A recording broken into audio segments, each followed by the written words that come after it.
ಗಂಡ ಬಿಟ್ಟವಳ ಹಿಂದೆ ಬಿದ್ದು ವಿಷ ಸೇವಿಸಿದ ಯುವಕ.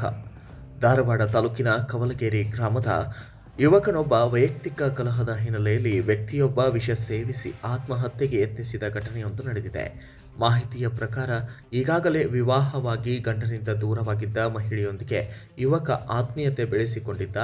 ಆಕೆಯ ಮಾತಿನ ಭರವಸೆಯ ಮೇಲೆ ಮದುವೆಯಾಗುವ ನಿರೀಕ್ಷೆಯಲ್ಲಿ ಯುವಕ ಹಲವು ತಿಂಗಳಿನಿಂದ ಹಣ ಸಹಾಯ ಮಾಡಿದ್ದಾನೆ ಎನ್ನಲಾಗಿದೆ. ಸುಮಾರು 3 ಲಕ್ಷಕ್ಕೂ ಅಧಿಕ ಹಣ ವ್ಯಯಿಸಿದ್ದಾನೆ ಎಂಬ ಮಾಹಿತಿ ಲಭ್ಯವಾಗಿದ್ದು, ಮಹಿಳೆ ಆತನೊಂದಿಗೆ ಸಂಪರ್ಕ ಕಡಿತಗೊಳಿಸಿದ್ದರಿಂದ ಮಂದು ಈ ತೀವ್ರ ನಿರ್ಧಾರಕ್ಕೆ ಮುಂದಾಗಿದ್ದಾನೆ ಎಂದು ತಿಳಿದು ಬಂದಿದೆ. ವಿಷ ಸೇವಿಸಿದ ನಂತರ ಅಸ್ವಸ್ಥಗೊಂಡ ವ್ಯಕ್ತಿಯನ್ನ ಕುಟುಂಬಸ್ಥರು ತಕ್ಷಣವೇ ಆಸ್ಪತ್ರೆಗೆ ದಾಖಲಿಸಿದ್ದು, ವೈದ್ಯರು ಚಿಕಿತ್ಸೆಯನ್ನು ನೀಡ್ತಾ ಇದ್ದಾರೆ. ಘಟನೆಯ ಮಾಹಿತಿ ತಿಳಿದು ಮಹಿಳೆ ಹಾಗೂ ಯುವಕನ ಸಂಬಂಧಿಕರು ಆಸ್ಪತ್ರೆಗೆ ಆಗಮಿಸಿದ ವೇಳೆ ಪರಸ್ಪರ ವಾಗ್ವಾದ ನಡೆದಿದೆ. ಯುವಕನ ಸ್ಥಿತಿಗೆ ಮಹಿಳೆಯೇ ಕಾರಣ ಎಂದು ಆರೋಪಿಸಿ ಆಕೆಯನ್ನ ತರಾಟೆಗೆ ತೆಗೆದುಕೊಂಡ ಘಟನೆಯೊಂದು ನಡೆದಿದೆ. ಪರಿಸ್ಥಿತಿ ತೀವ್ರವಾಗುತ್ತಿದ್ದಂತೆ ಪೊಲೀಸರು ಸ್ಥಳಕ್ಕೆ ಆಗಮಿಸಿ ಎಲ್ಲರನ್ನ ಠಾಣೆಗೆ ಕರೆದೊಯ್ದು ವಿಚಾರಣೆ ನಡೆಸಿದ್ದಾರೆ.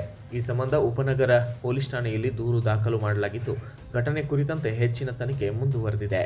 Bureau report, Kannada Janashri news, Dharwad.